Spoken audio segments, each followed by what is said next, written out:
you're not paying for the air conditioning, you're not paying for the room rental. It's just part of the infrastructure here at City Hall.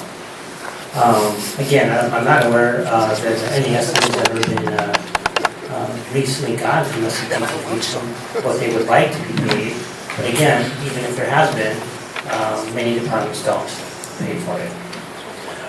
And obviously, transparency is an important thing to promote. On the issue with regard to funding number 2, there's this really so much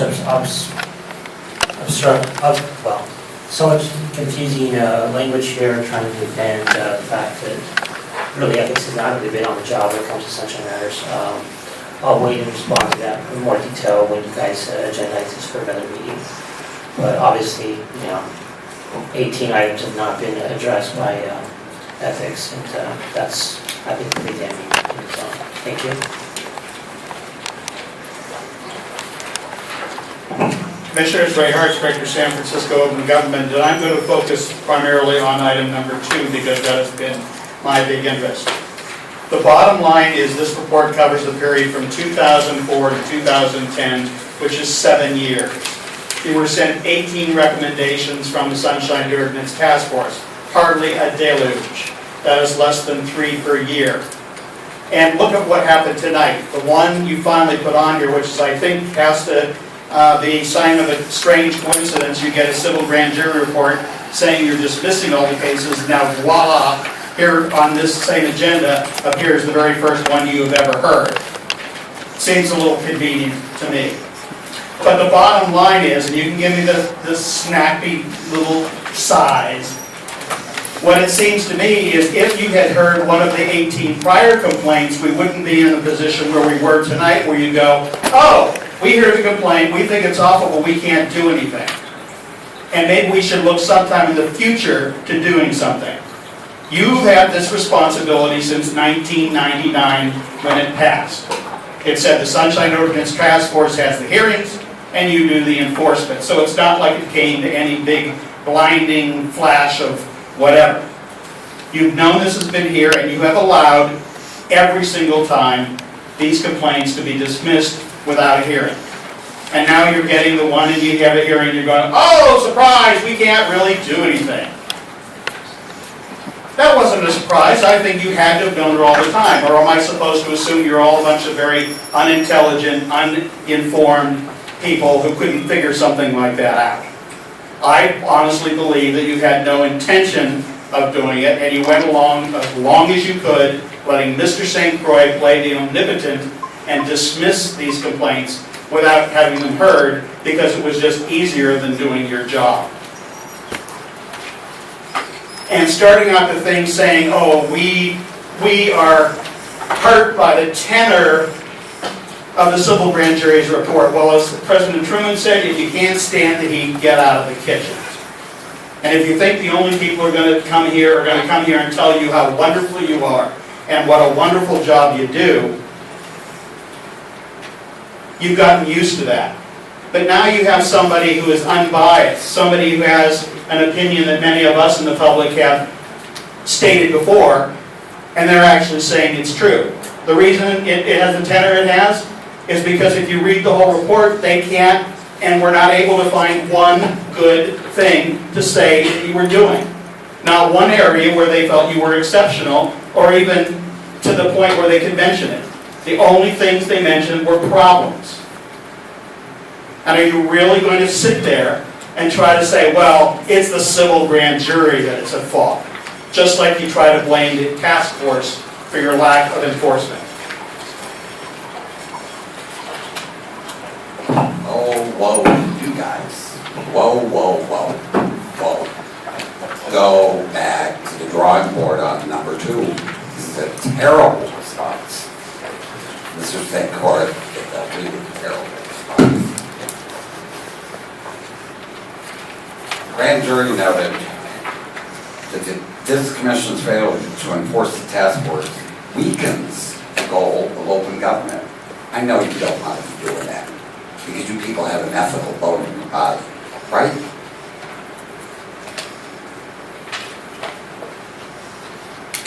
On April 26th, the task force ruled in my favor on complaint 1113, 113, whatever it is. On June 14th, SOTF issued an order of determination on that case, ordering release of the records within 5 business days. But on June 24th, Mr. St. Croix, in his omniscient role, flatly refused, telling the SOTF that due to their processes, you guys aren't going to comply. You don't get to choose their processes. You're a different commission. On May 18th, the task force also ruled in my favor on complaint 1114. On June 7th, they issued another order of determination on 14, ordering again release of the records within 5 days. But on June 13th, Mr. St. Croix pulled out his special little hat. And he told the task force, or complied with the task force, that he wasn't going to comply with 14 either. No wonder the grand jury cited you for agreeing to dismiss all of the cases that had been referred to you without a hearing. Not one hearing in all these years. Maybe it's time for a new executive director. Different leadership. What you guys get to do is review, make recommendations on who the executive director is. Something is seriously wrong with absolutely no enforcement. I said this before, you guys aren't supposed to enforce. You're not supposed to retry. Ray Hart's told me the same thing. When these referrals come to you, you're not supposed to go digging for whether there weren't enough facts. The Sunshine Task Force to arrive at their decision. They made a decision, and your job is to enforce it. Period. Not to retry it. I think even the deputy city attorneys know that. I think the deputy city attorneys are taught that. Deputy city attorney school. Thank you, sir.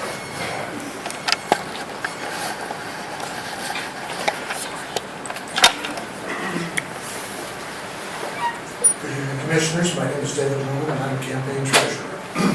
I wanted to respond to the grand jury report myself. I saw no good protocol for doing that, so I would make my comments to you and hope that you will opinion them to your remarks. First of all, their report is so methodologically flawed as to vitiate every single one of their conclusions regarding campaign finance. As your staff can tell you, there are roughly 4 or 5 of us who do about 80% of the campaign treasury work and about 99% of the continuing treasury work. Not a single one of us was interviewed. As far as I can tell, the civil grand jury did not talk to a single one of your customers. Moreover, I've been involved in grassroots politics since 1974. All right, 40 years, almost 40 years now. I know most of the players. As far as I can tell, they didn't interview anybody who was actively involved in San Francisco politics. I don't think a single one of their conclusions concerning campaign finance and campaign procedures will stand up in the face of actual facts. Secondly, part of what they've concluded is so incredibly elitist, I think, is to spell the death knell for grassroots politics and for populist politics. It's a profoundly ignorant set of conclusions based on the experience of people who were actively involved in politics and based on the experience of people who were your actual customers. Thirdly, they failed to consider any of the problems involved in the law. They failed to consider any of the ways in which the law and the regulations exercise a chilling effect on politics as we try to do it at a grassroots level in this town. So I hope that you will forward some of those comments to the grand jury. Thank you very much.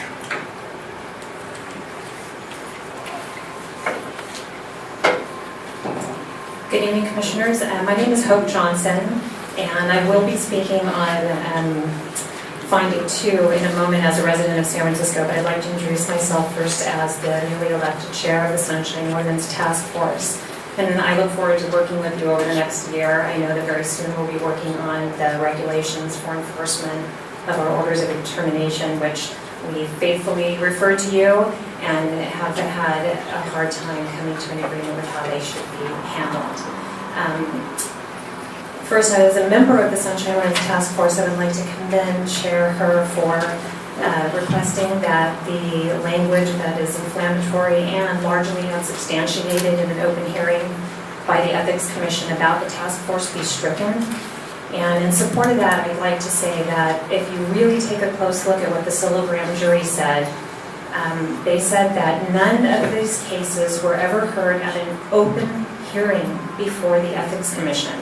It was not simply addressing that you had not enforced them, but the fact that the commissioners had not provided an open hearing to substantiate what your staff has been saying. And as you can see from the very last case, which you use as an example of your ability or your desire to handle cases that you feel the task force is referred to correctly, that it changes when you hear it in an open hearing. And so before you make comments about whether we follow the law, it would be nice for the public to be able to participate in one of those hearings, which I think also speaks to finding 5 that addresses that the executive director has too much discretion in proposing dismissal of individual complaints. Being as there hasn't been an open hearing, how would the public really know that? How would you really know that? And even though the staff is providing you with this information, you will be held responsible because it's saying that the Ethics Commission, the commissioners, not your staff, but the commissioners are responsible for these words that you're going to put out in front of the public. So I really urge you to take into consideration that the emphasis is that those cases deserve to be heard. I would also like to have you consider addressing what the civil grand jury said, that your website does not reflect that part of your duties have to do with the Sunshine Ordinance, which I did not see in your response. Thank you.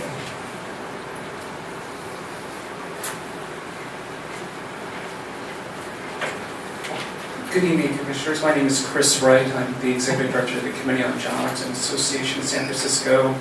We have many larger employers. I'm referring to the grand jury's finding number 4, in which they discuss the employment process of the Commission. And in its wisdom, the grand jury suggests that among the other groups that should be, or that the group should be expanded, in that a member of the San Francisco Labor Council should be appointed. I would point out that the Labor Council, San Francisco Labor Council, and 90% of its members have yet to file a lobbying report in the 20+ years that the lobbying ordinance has been in existence. The task force, the Commission has yet to, or it has a neutral position on this. I would push back on this finding to suggest that there's other groups that could participate in the Ethics Commission if they choose to go that route, and maybe possibly look at members of the business community who for the most part have filed its obligations with the Ethics Commission as the law requires. Thank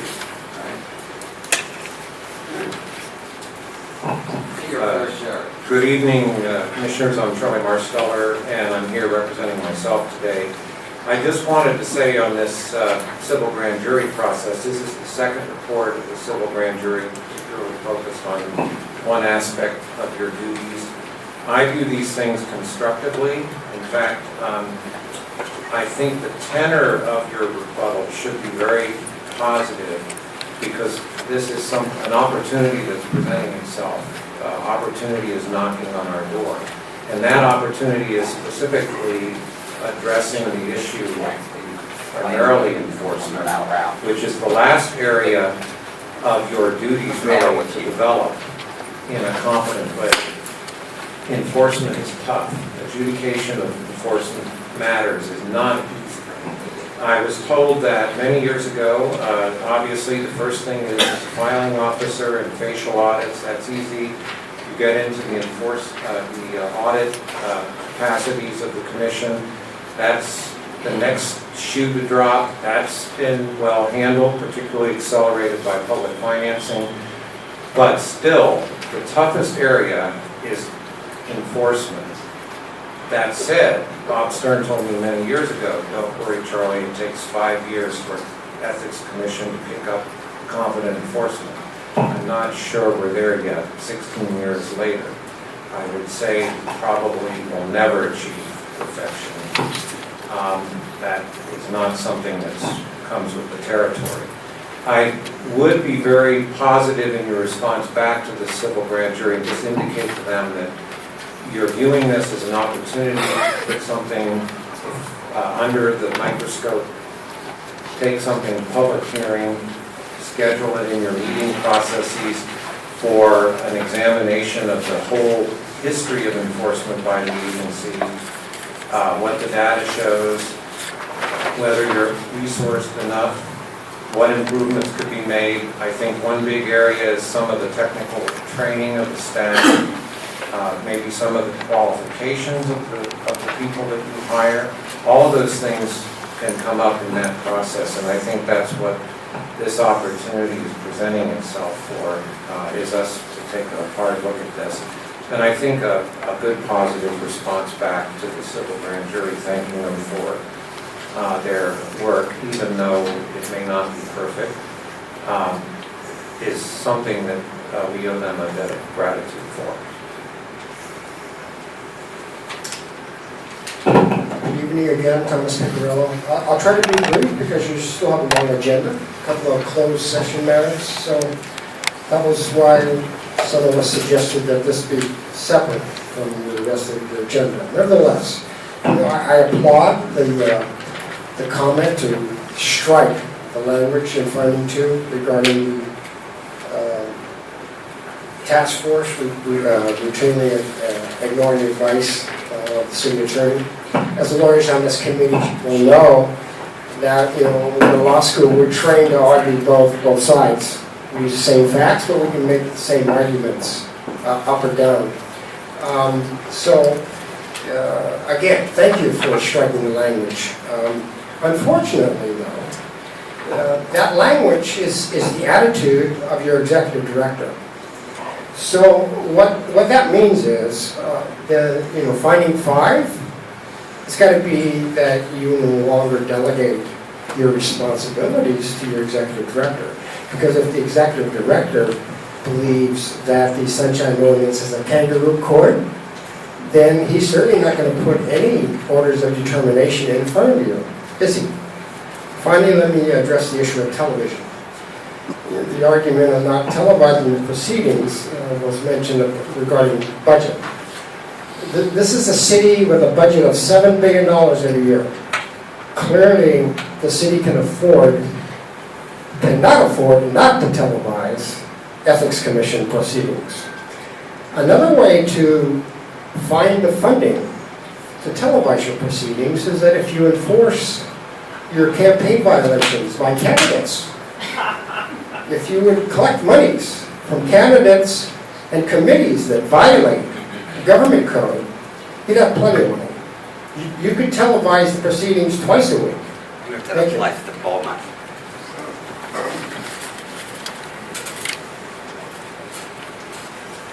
Yes, Commissioners Peter Warfield, Executive Director, Library Users Association. I have not had a chance as much as I would like to study the matter, and would certainly agree with your having another meeting to take it up with more opportunity for study by yourselves and the public. I would, however, like to make preliminary comments on finding number 2 and number 5. Somebody said here, justice delayed is justice denied. It's an old concept.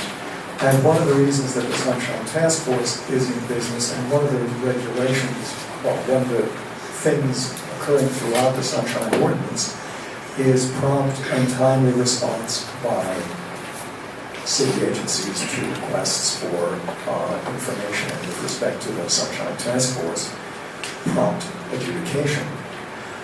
For you to take up matters well over a year, sometimes years later, is not timely, and that, it seems to me, is very crucial for everybody concerned. My first win, if you like, at Sunshine Task Force that came to the Ethics Commission was in the fall of, I believe, 2004. And the length of time that that took to get a response from the Ethics Commission was very disappointing, in addition to the fact that I never got a copy directly from the Ethics Commission, but only by chance heard of the result because I happened to be present at a Sunshine Task Force when the Ethics Commission letter was mentioned in passing. There is in magic a thing called a force, and that is you're offered free choice of a card, as an example, but the trick is you're always forced by the trick to come up with the same result that the magician knows and has planned ahead.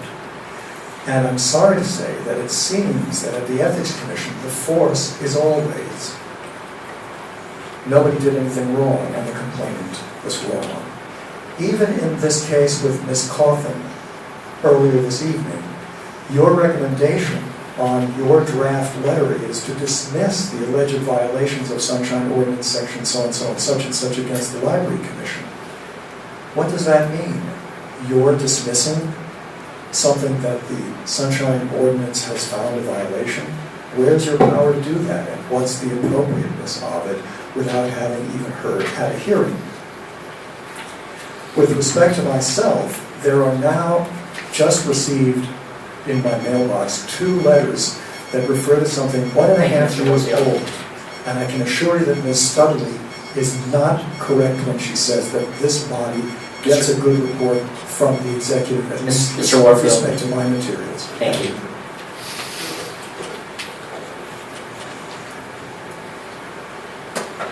Hello, my name is Larry Bush. I do City Report, and I'd like first of all to echo Mr. Ham's recommendation that there be further outreach to people about the issues and use this opportunity to educate the public and people who are interested in this mission. And I'd like to respectfully recommend that you reach out to former commissioners and people who have been involved with the work of the commission in the past to get their input as you move forward to an honest hearing. On the issue of televising or audio reports within your final question here, it's actually city law that commission meetings be either televised or with an audio recording. That was in 2009. I talked to the telecommunications department today. They said it would generally run about $1,000 a meeting, depending on how long the meetings go. And so if you have 12 meetings a year as a regular commission, it's about $12,000 a year. It doesn't have to be that much. In fact, as City Report, I've paid for someone to videotape tonight's meeting, and tomorrow will be up on YouTube. Thank you.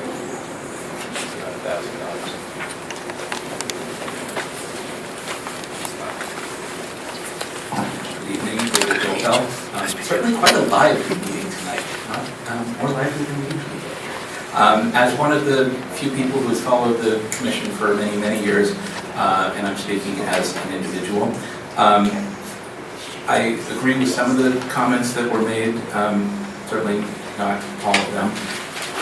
I think that if we have not heard from the civil grand jury members, it might be worth inviting them if they'd like to present at some point.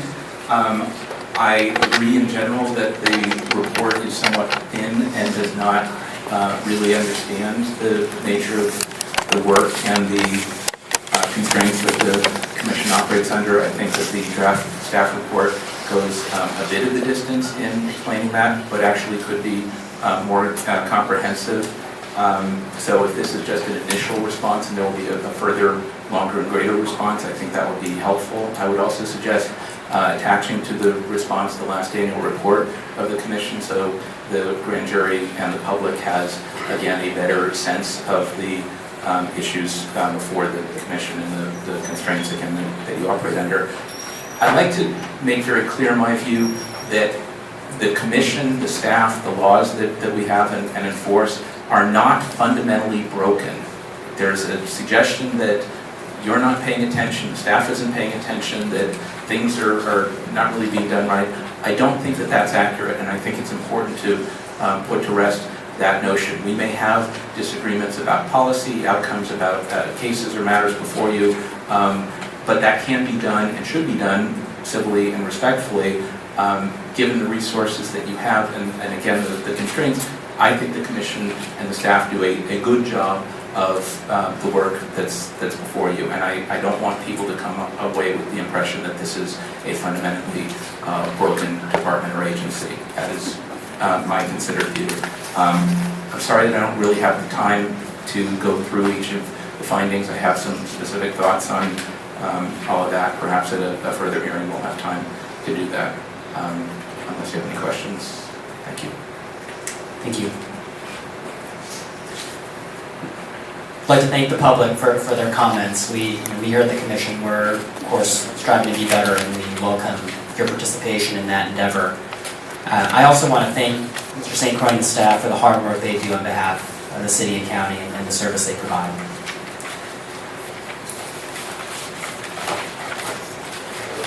The next item on the agenda is... Could I just ask, is,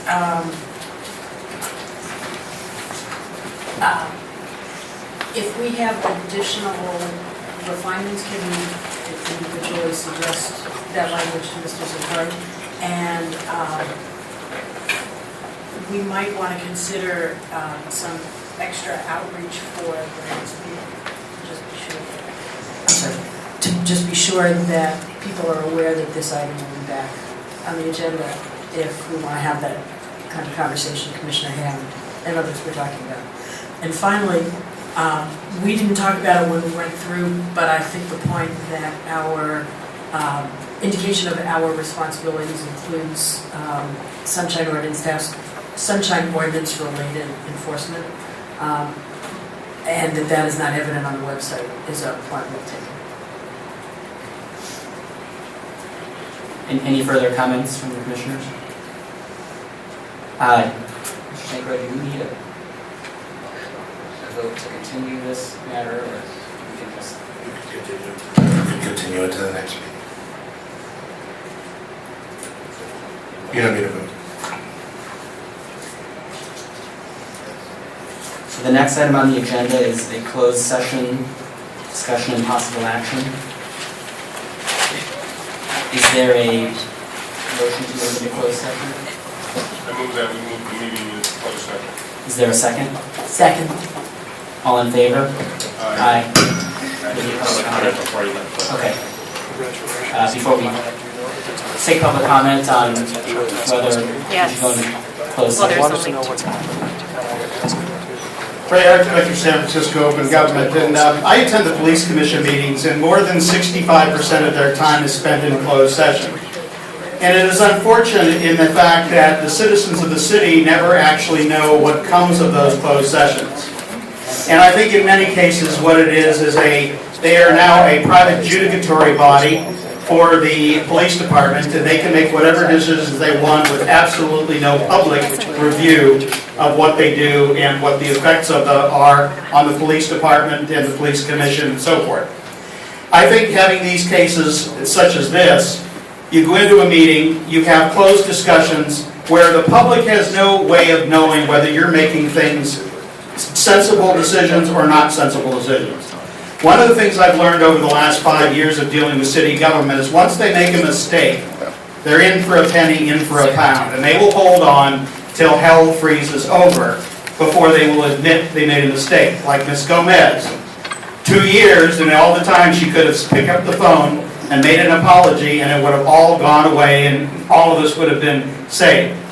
I have a funny feeling that when you go into these private meetings and you start talking about these cases, and you say, oh, attorney-client privilege, what it is we're in this case that the city doesn't want to lose, but they don't want to settle it either. They just want to fight it, hoping maybe the plaintiff will drop dead or get hit by a bus.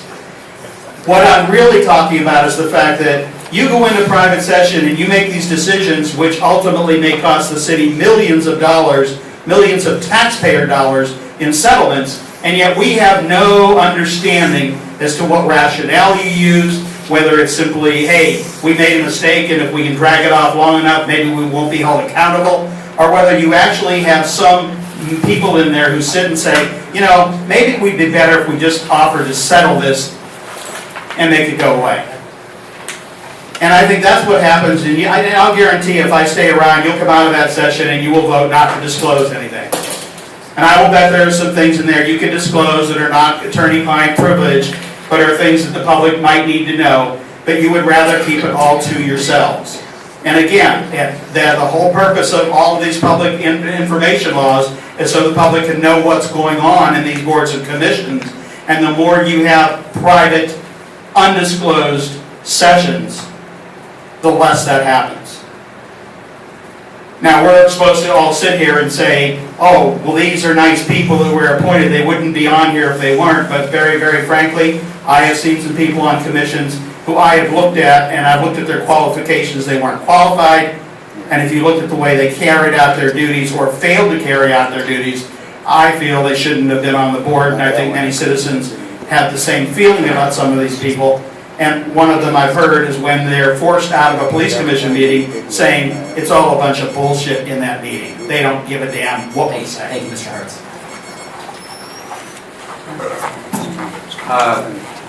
There are a number of people here tonight looking forward to the next agenda item on the amendments to the CFRO.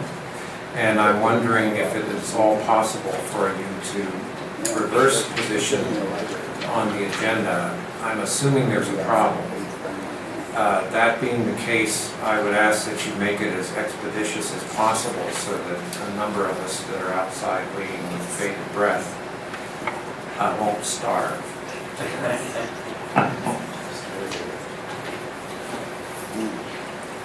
Good evening, Commissioners. My name is Bruce Wolf. I'm the continuing Vice Chair of the Sunshine Ordinance Task Force. Good evening. Nice to meet you all. I just want to remind you that as your legal counsel might remind you also that in the closed session it must be recorded, and when and finally the case or the issue has finally been settled or solved or what have you, that it be made public and be posted on your website. Thank you very much. Commissioners, Thomas Pecorello again. Too many things are being held in closed session, particularly in the last 12 months. Either the budget, the entire board of supervisors, or too many commissions, committees, and task forces are being held in closed session. And quite frankly, I don't see why a discussion of Arizona versus Bennett needs to be discussed in closed session. You're an anticipated defendant. Who's not an anticipated defendant? Clearly, if there's issues regarding the Supreme Court decision about campaign contributions and campaign funding, the public should have a right to hear your discussion and then comment on the matter. So this one particular item on your closed session is not appropriate for closed session. And as you know, closed session is not mandatory. It's discretionary, right? You have the right, assuming that you have legal footing, to put a matter in closed session. Clearly, Arizona versus Bennett should not be held in closed session. So I would object that you discuss Arizona versus Bennett as an anticipated litigant in closed session. Thank you.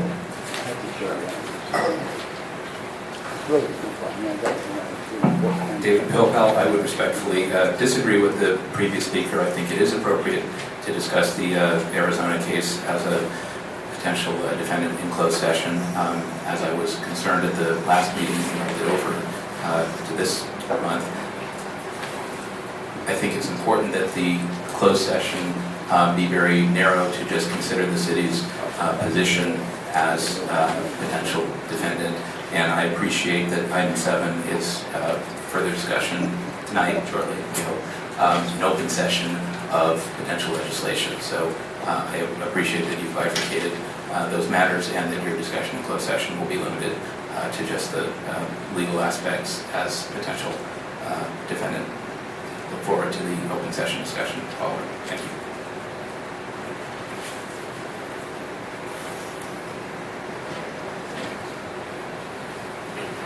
Is there a motion to go into closed session? Oh. All in favor of moving into closed session? Aye. Any opposed? Let's move into closed session.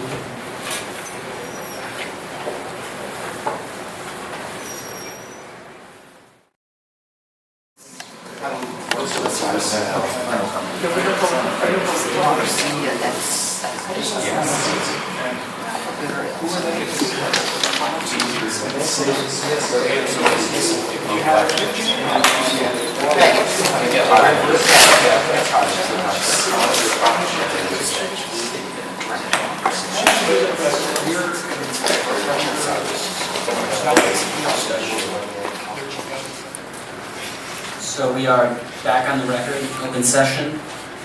Is there a motion with respect to the matters that were discussed in closed session?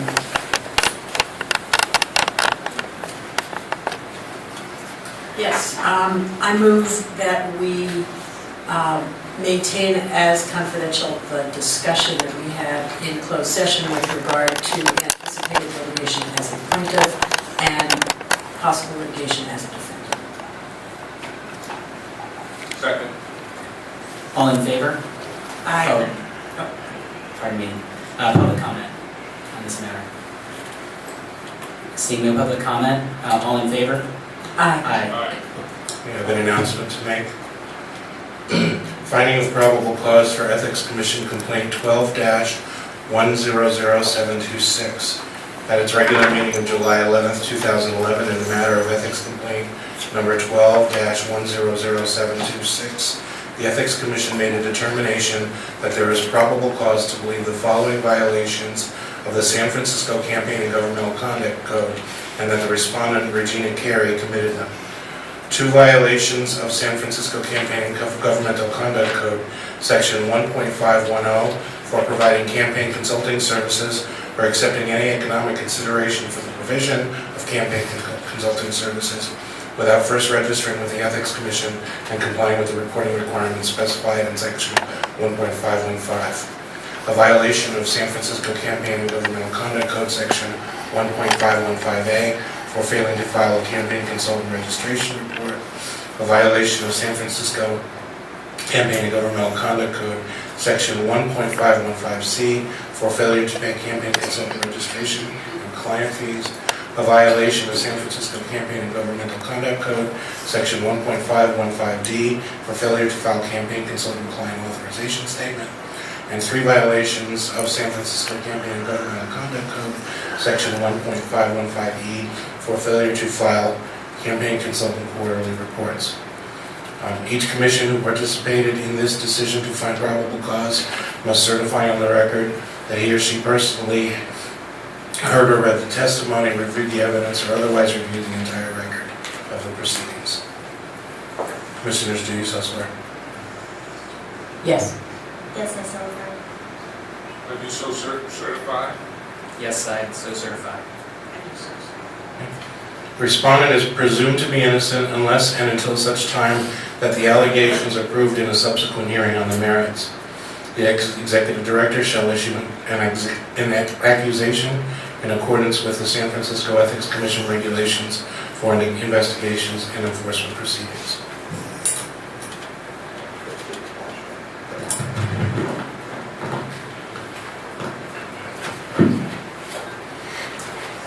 The next item on the agenda is consideration of possible amendments to Campaign Finance Reform Ordinance, Governmental Conduct Code, Section 1.110. Mr. St. Croix, would you like to introduce this matter?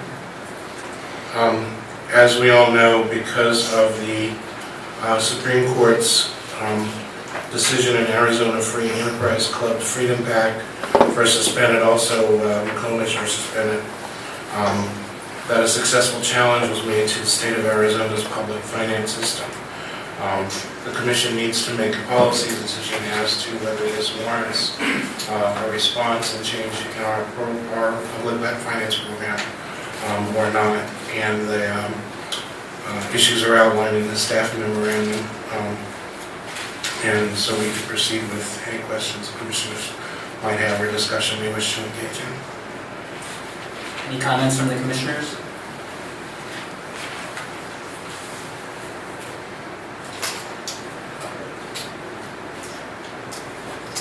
I'm sorry that we need to be considering changes at all. It is disappointing that the Supreme Court decision came down the way that it did, and it does force us to a difficult choice, because I would prefer that we be able to do what the voters initially passed. Any other comments from the commissioners? I have a couple comments with respect to the actual proposed amendments. I think on page 2, line 18, I think the subsection, should the subsection there refer to C2A? Yes, there was a revised edition of this that should have been on your desk. And it contained 8 changes, and these are just technical changes, and they make those corrections. Are they identified in some way as different than?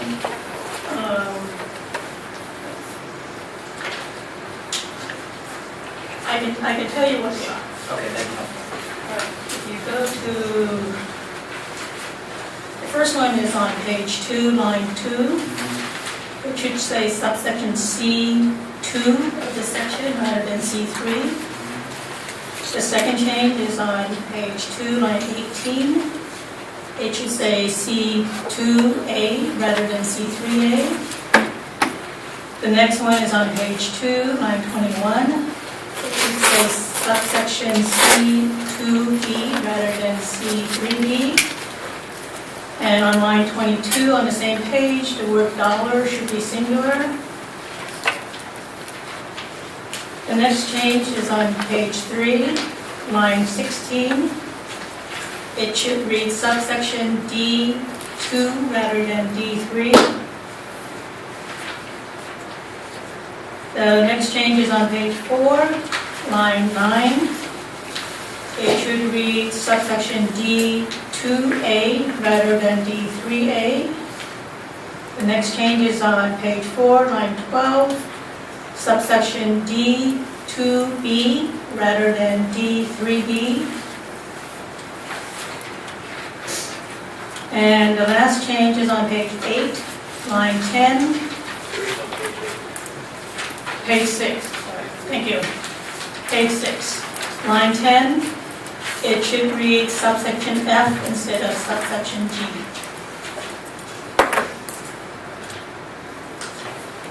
Thank you.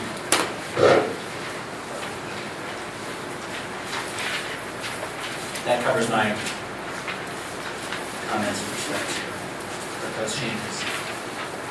Public comment on this matter? David Hopel, can I just start by inquiring, does an amendment to this section of the code require the commission and the board to act with the 4/5, 30 days, all of that, because the staff memo does not quite cover that, and this legislation has only been available for a few days, and the revised version was only made available tonight, so can someone walk through that part first at least, and then I have some other more substantive comments. So your question is, what does the board have to do after we, Mr. St. Clair, why don't you answer the question It first? requires a simple majority of the ethics commission. Okay, and this potentially could be the hearing tonight where that occurs with respect to the commission? Yes. Yes. And then if the board takes this up that would potentially still go into effect during this campaign cycle, and with an ordinance in 30 days and all that, that could still happen? I mean, I'm just trying to I'm lay out not how- sure we should speculate what the board will do. I mean, my understanding is that, yes, the board could take action that would be effective for this cycle. Okay, so then I guess, moving into my more substantive comment, I'm concerned that although I understand the Supreme Court, all that, just as much as I understand that, changing the rules midstream while we're in the midst of a mayoral campaign, I think is difficult, and to the extent that this is necessary, we should do only that which is necessary and not try to tip the balance of equities one way or the other.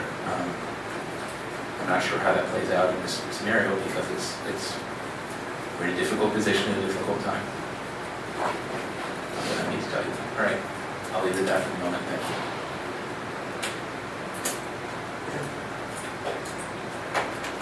Commissioners, it's my considered opinion, having originally played a role in the drafting of CECO and PropCo, that the issue is not right. It may be right regarding the Supreme Court, but the reality it's not right in San Francisco is that there's actually three options. One is to do nothing. The second is to repeal entirely, as you see before you. And the third is to provide for remedy language that will accommodate the court's decision. Last week, the Center for Governmental Studies on Monday, I talked to Bob Stern, who also helped draft this ordinance in 2000, came up here many times during those discussions before the commission. I talked to him and he indicated that they, in fact, had anticipated this decision by the court and had in their paper on the Albuquerque matter, or the Albuquerque advisory to the Albuquerque city of Albuquerque, that they were proposing language that would accommodate such a change. They reiterated that in the issuance of a press release last week, which I believe was distributed by their regular broadcast email. So some people here certainly probably saw that. I received it in an email. I think I forwarded it to some members here, but I cannot remember. But in any event, CGS is preparing corrective language, and they anticipated having something for the United States in the next, at that time, 3 weeks. That was last Monday, when I think they announced the Supreme Court decision I talked about that afternoon. So, I played phone tag with him late last week and today. They were working on something. I asked them to send you a memo. They must be exceedingly busy because I understand such a memo has not come. My proposal to you is to wait a couple of weeks, because I suspect the third option will be presented to you, which is language to in fact accommodate the court's concerns. As you know, we're already pretty close in the present ordinance, because we did not want to make a mandatory program where you had automatic matching funds, but we wanted it to be matching dollar for dollar as a normal protocol, because obviously we were afraid of the hit on the Treasury when we wrote it in 2000. So that's my recommendation for tonight. If you have any questions, Bob can be reached by cell phone.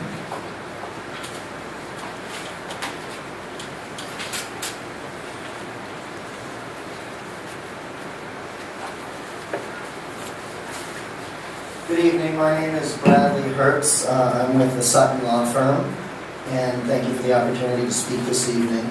We serve as legal counsel to several organizations which participate in San Francisco elections by, among other things, exercising their First Amendment rights and making independent expenditures. We sent a letter earlier today to the commissioners through staff, and hopefully you've had a chance to review that. We applaud the commission and commission staff for acknowledging the impact of the United States Supreme Court ruling and making some efforts to propose amendments to CFRO.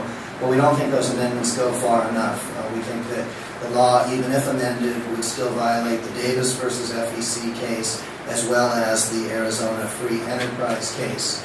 Even if the flow of public money is capped at the ceiling level, if candidates are still able to get excessive private money in response to the actions of independent expenditures or other candidates, that's the kind of leveling the playing field that is not a legitimate purpose under the Constitution. But, sir, why is that leveling? The public, no public funds are going to that candidate above that expenditure ceiling. So how is San Francisco leveling the playing field in that situation?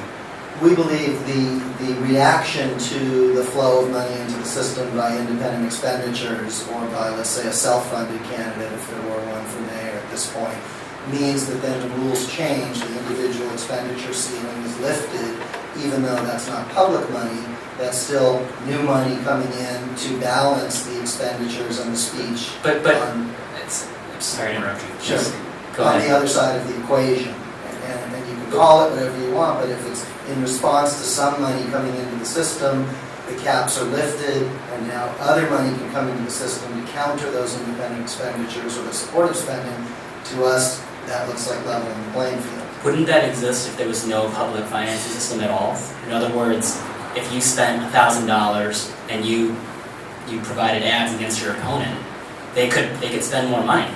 And does that similarly chill your right to speech because they can spend more money in response to money that you spend?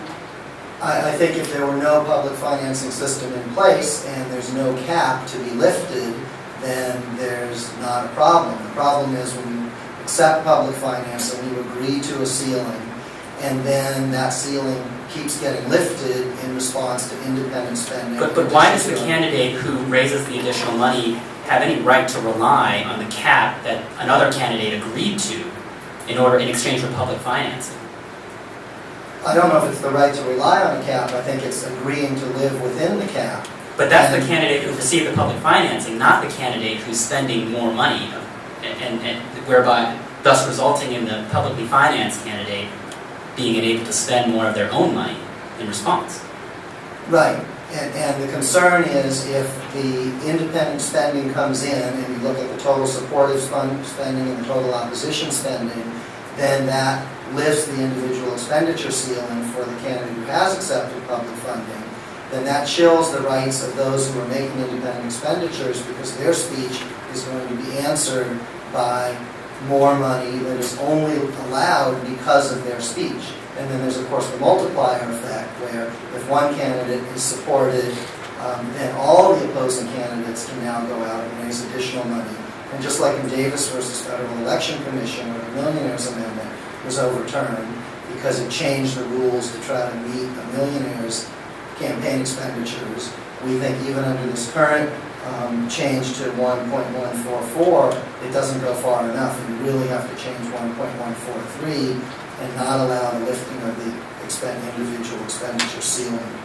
I'd also commend you to what the Los Angeles City Attorney's Office has written, and we included a copy of the letter, and they have found serious concerns about the viability of a similar lifting of expenditure limits. They haven't yet gone so far as to say that that should be repealed in Los Angeles, but they believe that those are significant concerns. And in addition, the notification requirements that are part and parcel of 1.143 we think are problematic and chill speech, and we believe there are cases of parties saying, well, we would have spent money, but if we knew that it was going to directly free up money, then public, now even if only private, that's going to make us think twice and give us pause as to whether we spend that money.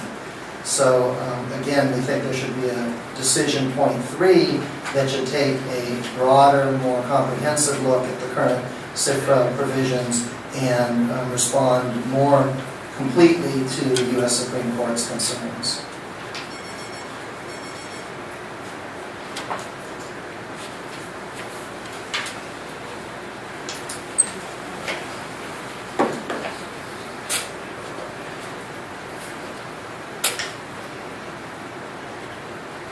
Good evening. I'd first just like to applaud you for your attention. It's a long night. I appreciate the fact that you're all willing to put that time in, despite sometimes difficult circumstances.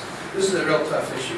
My name is Renzo. I'm the Executive Director of the Alliance for Jobs and Sustainable Growth. It's an organization of businesses and labor. The Chamber of Commerce belongs, the Jobs Committee, GGRA, the Hospital Association, which is the largest employer in San Francisco, the Small Business Network, and that's the business side. The labor side, we have 11 labor organizations. We have UHW, which is the largest United Health Workers, that is the largest union in San Francisco. The plumbers, laborers, carpenters, IBEW Local 1245, Teamsters, ILW 6, POA, Deputy Sheriff's Association, and the A. Philip Randolph Institute. We do independent expenditure campaigns. The way we work, we have to have a supermajority of unions and a supermajority of businesses in order to reach the decision. And if we do, we will start an IE. Two problems come up repeatedly in trying to get people to participate. One is that people simply won't spend more money quite often because they think it's going to be matched. And the other is that they'll spend their money late to give them an advantage so that it can't be matched. Okay. The problem with that, of course, is that more and more people vote early now, and so you're limited there.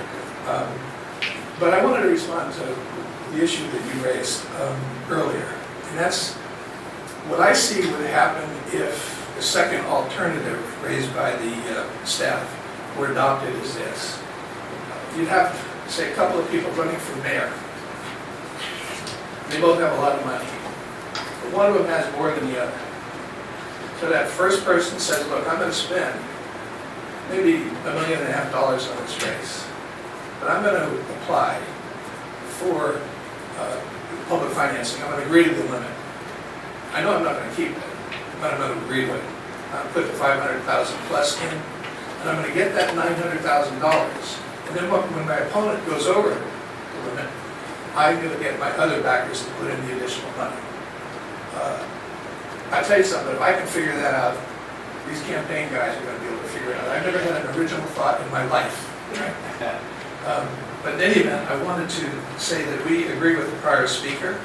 I know that the Sutton firm sent in a letter July 11, 2011.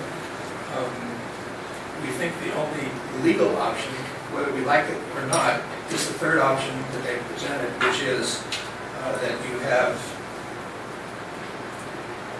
maintain the expenditure ceiling for all publicly financed candidates rather than limiting them based on IDs. Thank you.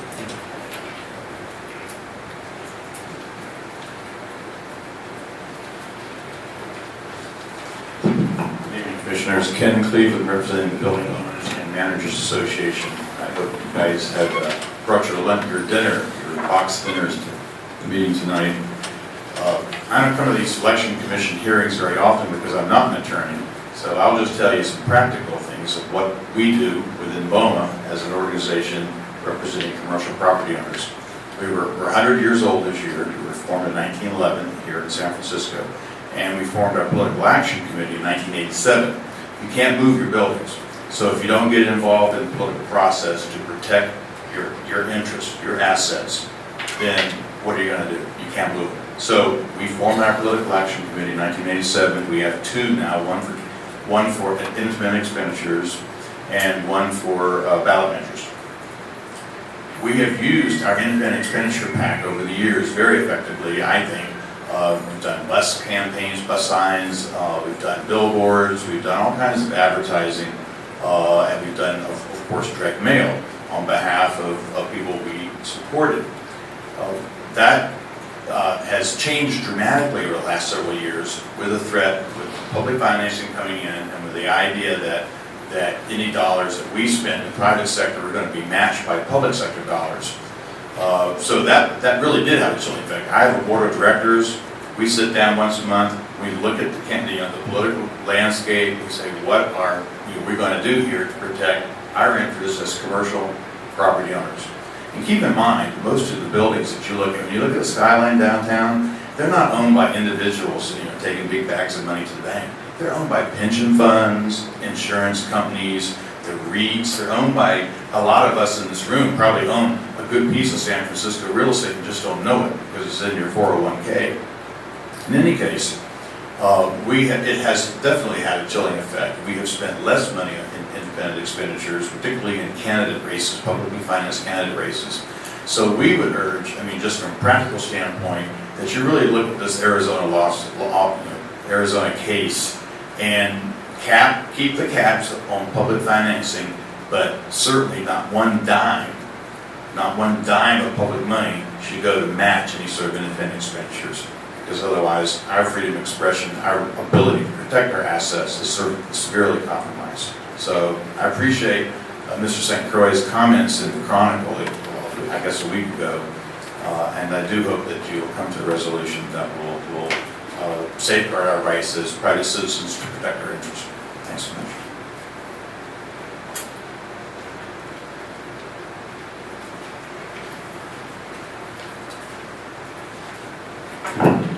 Good evening, Commissioners. Given the hour, I'm going to try to be brief. Again, my name is Chris Wright. I'm the Executive Director of the Committee on Jobs, an association with some of the city's largest employers. I want to say that under the current law that exists here in San Francisco, we too think that it's a chilling effect, especially the multiplier problem that we have, where if we spend $100, and this, by the way, this doesn't just apply to one interest group or another, it applies to hundreds of interest groups probably throughout this city. If one group decides to spend $100, for example, in this mayor's race, there are 29 other candidates, hypothetically, but definitely 9 candidates that will each get $50 in public money once they raise another $50. So by choosing to engage in just $100 of speech, you're helping the people that you don't necessarily like as much. So we are definitely concerned about that provision in San Francisco law. We do ask that you move quickly. There is a mayor's race. The Supreme Court has decided, and that we think that this is something that should be dealt with as soon as possible. I also want to reiterate that point that was made earlier about the reporting requirements. I know that many groups in the city, large and small, spend a considerable amount of time and effort. We spend a lot of money in making sure that we properly account for how much a single mailing of a slate card. You have to measure how much that slate card applies to one candidate or another. This is a major pain for many organizations. We would like that now that this law will be adjusted. We would ask or urge that you also relieve groups from having to comply with that provision. Thank you.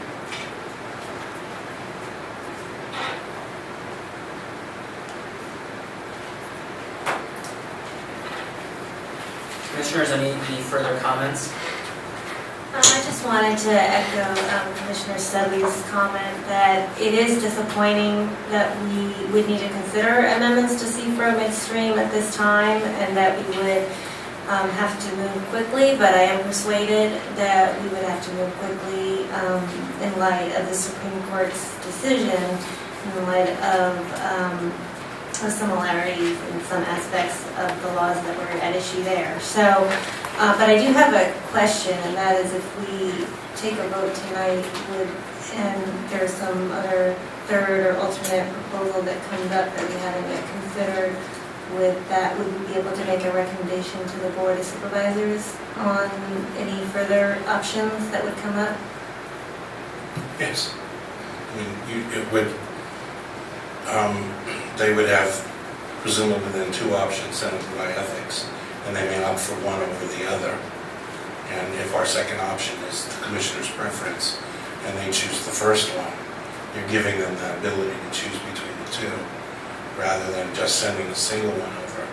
But if you wait and see if something else comes forward, it may not, or it may not be workable for us. So then you would be back to this again. Okay, thank you. I concur with the sentiment. Any further comments? Is there a motion with respect to decision point 1?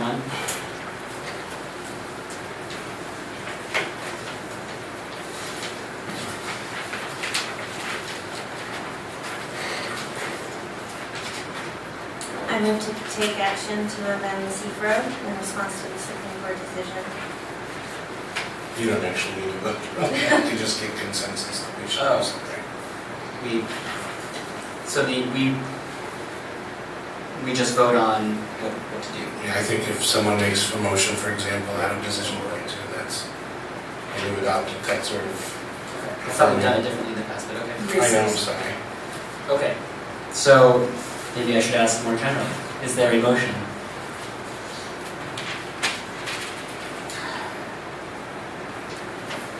I move that we accept decision point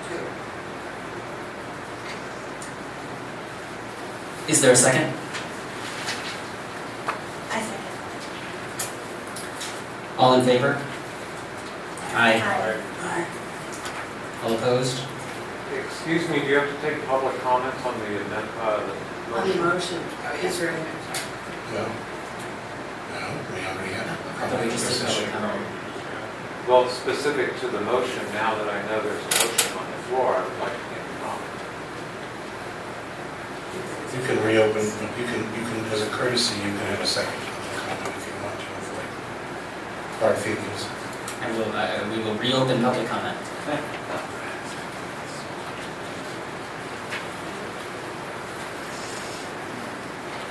Not that there would be hard feelings. I'm not that melodramatic. I did want to say, though, for the record, that under the CFRO that was adopted in 2000, allowing you this option with a supermajority to amend the law, you do have the ability to do that, but it only furthers the purpose of the act. And I think there's a serious question that if there's a third option, which you've been informed of, that's likely to come to you, and that has been announced in writing in the press release that was sent out by CGS, and I'm sure that members of this group in the room here and staff are on that mailing list. You have an obligation to wait to see what that third option is, or you may be in violation of the provisions that allow you with a supermajority to proceed with a vote.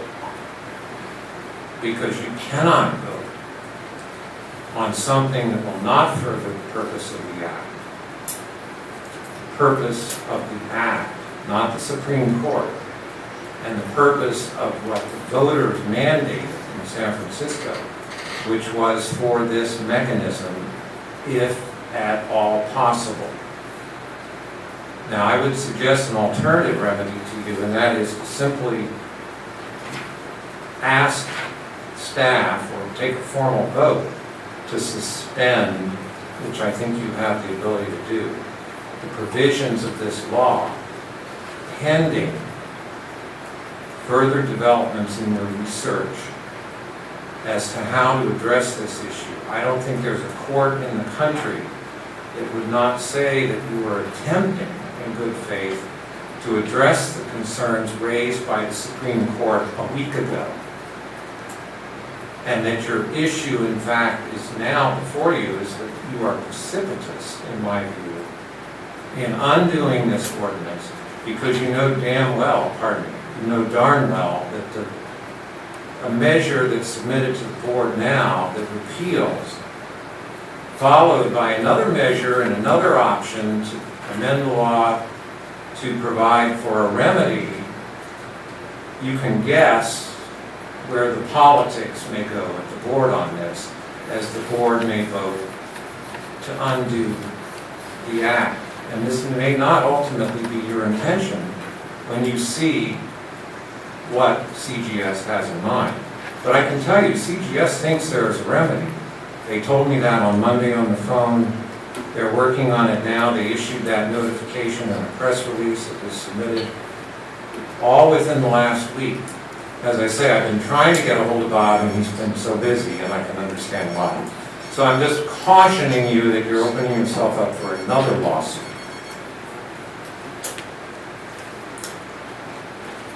Any additional? David Bilko again, just to follow on Charlie's comments. If you do pass the motion that you were about to pass, I would suggest if you have language that supports how making this change furthers the purpose of the law, then that would be a good time to insert it. It seems to me like that is a finding that the Commission should make in connection with any proposed amendment, which is why I started on my question earlier. Thank you. Any further comments from the commissioners? Any additional public comment? I guess my question is, how long are we supposed to wait for this third option? I mean,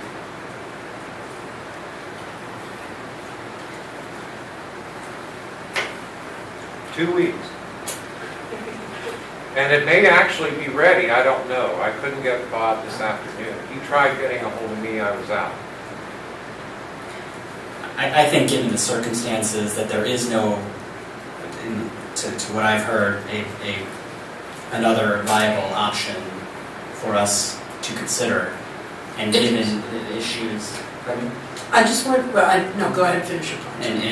And given that I think the staff's solution is a workable one, and certainly I think we are furthering the purpose of the ordinance by trying to ensure its constitutionality, or doing our best to do so, is within the purpose of the ordinance. So I'm comfortable with the.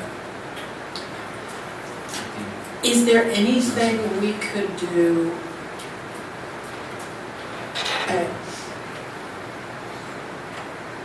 that would make this effective a week from now, or give us a window to see if there is something that we have not thought of? This is a relatively quick turnaround. We don't want to go further than we need to.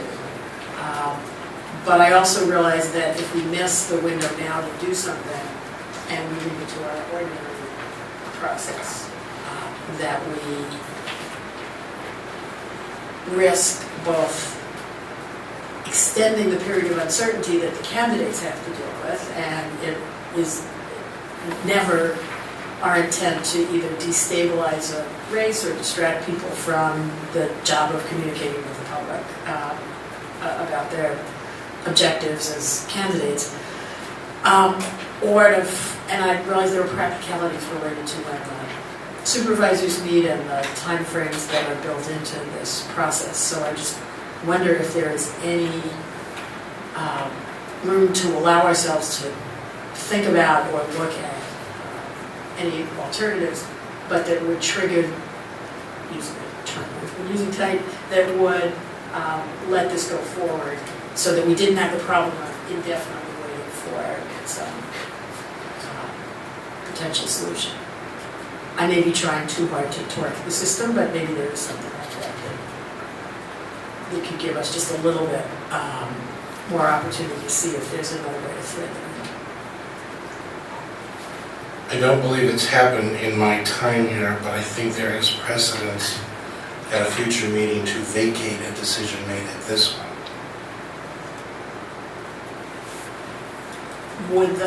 How does that relate to the supervisor's action? Do they have to wait? What was the 30-day window? Could you just recap the process from here? Sorry, go ahead. We passed this by a 4/5 margin. Okay. Refer it over to the board. Someone at the board introduces it. It's got to lay over at the board for 30 days before they can do anything. Then it's scheduled for hearing, say, the Rules Committee. It goes through the hearing process there and has to go through 2 readings at the full board and subsequent meetings. So if we came back to our next scheduled meeting and said we have a better idea, or circumstances have changed in some way, we either vacate and replace, vacate and act, the board would not yet have begun its hearings on the merits. Is that right? Right. But if we did that, would it re-trigger the 30-day that the board has to, like, if we send? Right, Yes. good point, yes. And does vacating it even affect, couldn't the board act anyways, even if it was subsequently vacated? Or we could come back here 2 weeks from now in a special meeting and see whether or not this third option has presented itself. Hold the meeting with that information. Vacate it, then start the calendar again. Let me inform you, this is a point of information, that in 1998, the commission forwarded to the board the amendments for the annual review of the lobbyist ordinance, and then rescinded that legislation, or asked for the board to send it back, and there was no consequence at that time. Now, I can't tell you what they would do in this case, whether this would be on an expedited calendar or what, but it has happened where legislation was forwarded to the board and rescinded by this body and returned to you. So I'm being Although I think these circumstances are quite different, unless there was an active enterprise I agree. going on every day on our buses and our radio stations with people waiting to know what would happen. But I am aware of one instance. Yeah. I'm pretty well aware of them all, I think. I don't think there's any other. I was persuaded by Commissioner Ward's earlier comment that we can't wait for something that's in a vacuum. I think if we believe we have a workable solution, it is within the furtherance of the ordinance to propose it, so that we have a constitution, we have an ordinance. Preserve the core. Right, and that preserves the core of what we are after and makes unfortunate concessions. I think that is compelling, although I wish it were otherwise. But I also think his subsequent comment about our ability to reopen this if there is something that can be forwarded to us that appears to be an even more, to be more promising, or at least a proposal worthy of discussion. Well, how would we calendar it for the next regularly scheduled meeting? Or if an option 3 came to our attention between now and the next meeting, would the chair call a special meeting? Possibly, I think it would depend in part on when it came, and timing would be probably very important. In other words, if it came up a week before our next meeting, then we would. Right. And the other problem with sort of committing in advance to setting a special meeting is, I mean, I don't think we can make a decision based on some option that may come from one organization. I mean, there could be a number of potential options that come out that may or may not be better than what we have, and I'm hesitant to commit in advance that we will have a special meeting if Mr. Bauer comes out with a proposal. I would not agree to that, personally. I think we need to leave that to you and in consultation with the staff to make that determination about whether there's a where they really brought to us.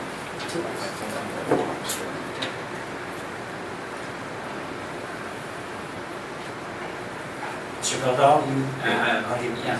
What do you If say? I might, I'm just thinking for a moment, between the 30-day requirement on amending the CFRO board being in recess for about 30 days and ordinances not taking effect for 30 days, I think it's going to be difficult but not impossible for this change, however it finally exists, to take effect before, say, mid-October at the earliest.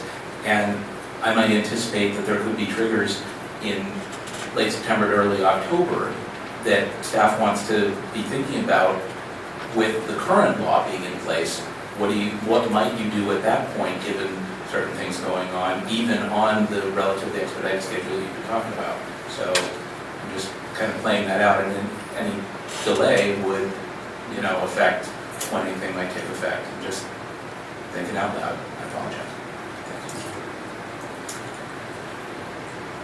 Is there a motion? We've already adopted a motion. Well, Except we should, we should re-adopt.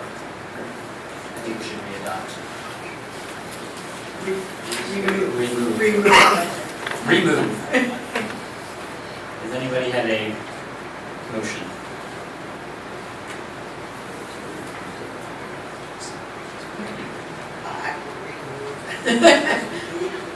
Previous motion. And I would just propose that we add that we think it's in furtherance of the ordinance and within our authority to do so. Keep in mind, remove in this case is a hyphenated word. Move, yes. Move again. Is there a second?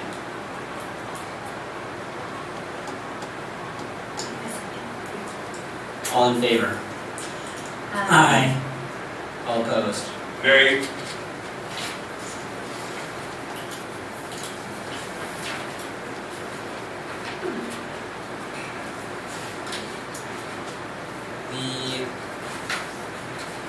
The next item on the agenda is the minutes of the Commission's meeting of June 13th. And June 28th. And June 28th. We can move them as the same item.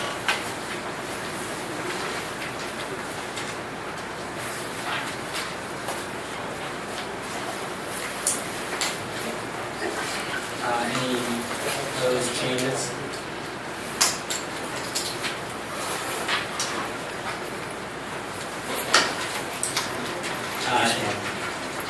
Is there any public comment with respect to this item on the agenda?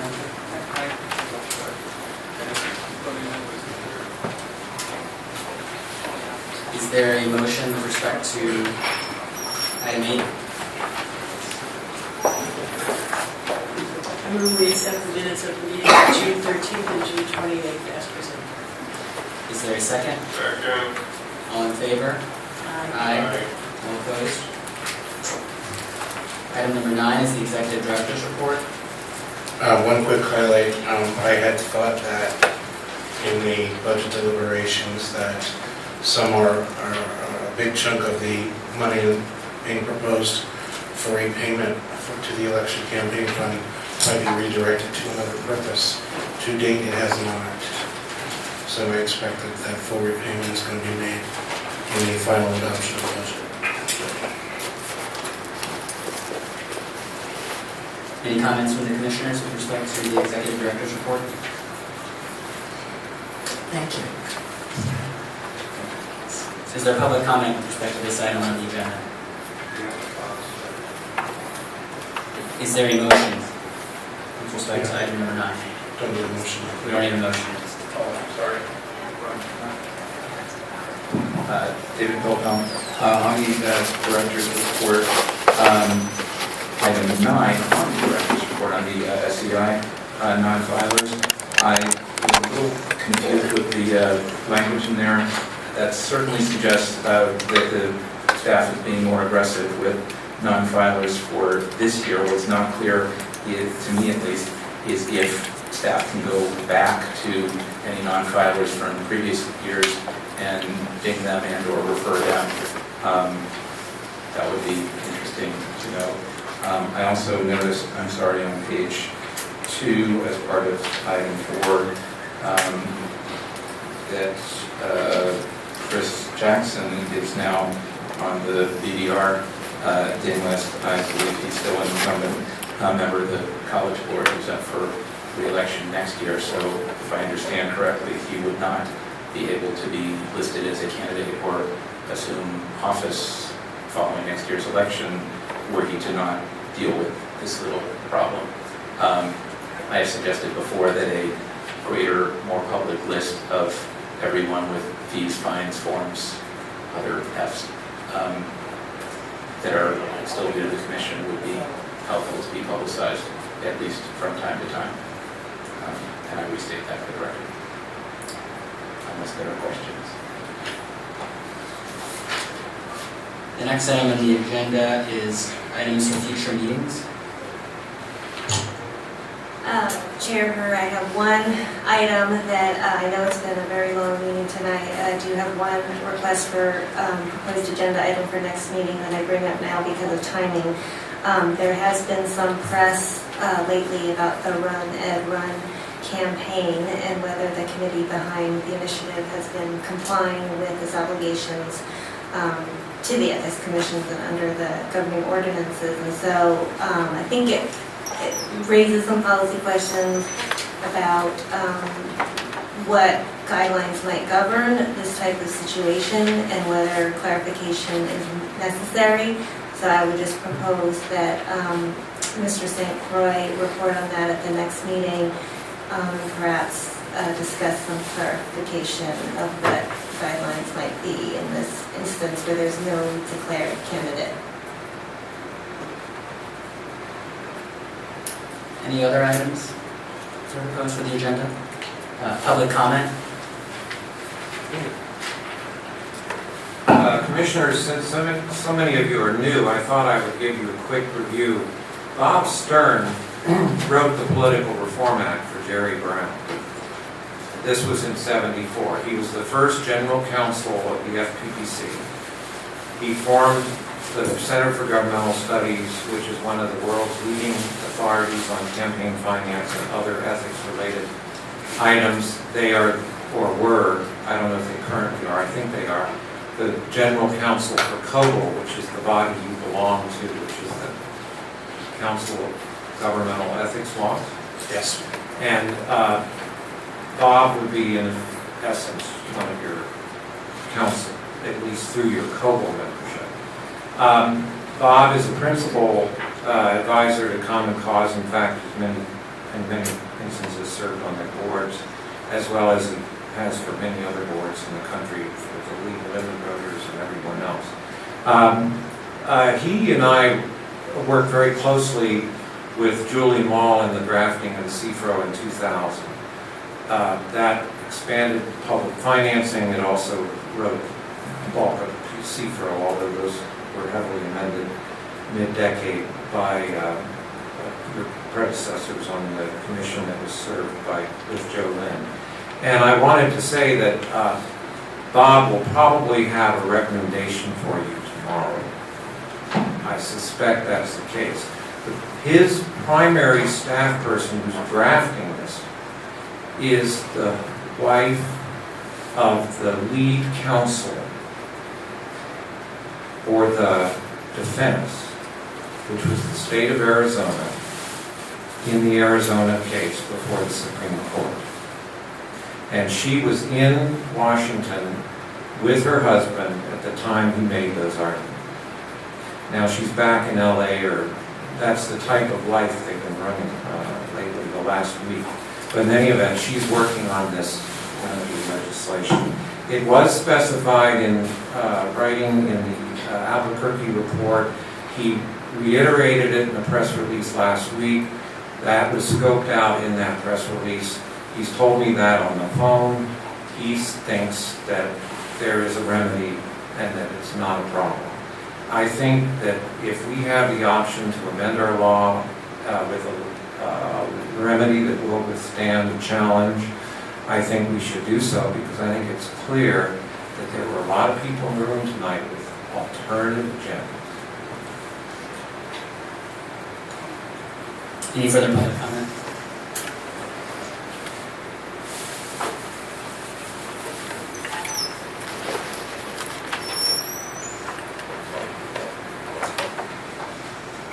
And thank you, Commissioner Liu, for your suggestion about the addition to the item, additional item on the agenda. Public comment on matters appearing or not appearing on the agenda that are within the jurisdiction of the Ethics Commission. Is there a motion to adjourn the meeting? So moved. Is there a second?